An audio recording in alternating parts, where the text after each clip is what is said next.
नाही, महानगरपालिका सुस्त नाही, मस्त आहे. कारण ऑलरेडी त्यांचं जे काय चालायचं ते सगळं चालू आहे. भिवंडी महानगरपालिका वर्षानुवर्ष आपण बघत आलोय.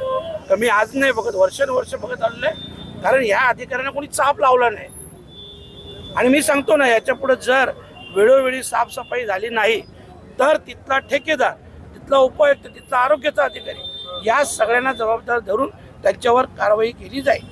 खरं म्हटलं तर या सगळ्या अधिकाऱ्यांनी एक चांगलं मोठं प्रपोजल बनवायला पाहिजे, ज्याच्यातून हा लाईफ टाईम विषय संपू शकतो. परंतु प्रत्येक वर्षी ठेका काढायचा, ठेकेदाराला काय मिळेल ते बघायचं, आपसात बाकी सगळे अधिकारी असतील, इतर लोक असतील, ह्या सगळ्यांची मिली बघत असल्यामुळं हे सगळे मॅटर सॉल्व्ह होत नाही. खरं म्हटलं तर हा मोठा विषय आहे. तर हा एक प्रपोजल मोठा बनवून आणि हे आम्ही केंद्राकडून आणायचे का राज्याकडून पैसे आणायचे हे आम्ही बघू ना. आणि म्हणून मी महानगरपालिकेचे उपायुक्त असतील सगळ्यांना सांगितलं तर तुम्ही फक्त प्रपोजल बनवा.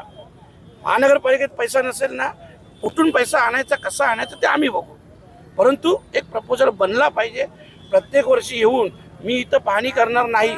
माझं म्हणणं, आज पाहणी केली, याच्यात सगळ्या अधिकाऱ्यांशी तुम्ही सोबत राहा, सगळ्या अधिकाऱ्यांशी चर्चा करून एक चांगलं प्रपोजल बनवू आणि ते प्रपोजल वरून पास करून ते काम साधारणतः पावसाळ्यानंतर कशा प्रकारे चालू होईल ही गोष्ट आपल्याला बघायची आहे आणि त्याच्यातून मार्ग काढायचा. लोकांचं लाखो रुपयाचं नुकसान होतं, या ठेकेदारांचं, महानगरपालिकेच्या अधिकाऱ्यांचं नुकसान होत नाही.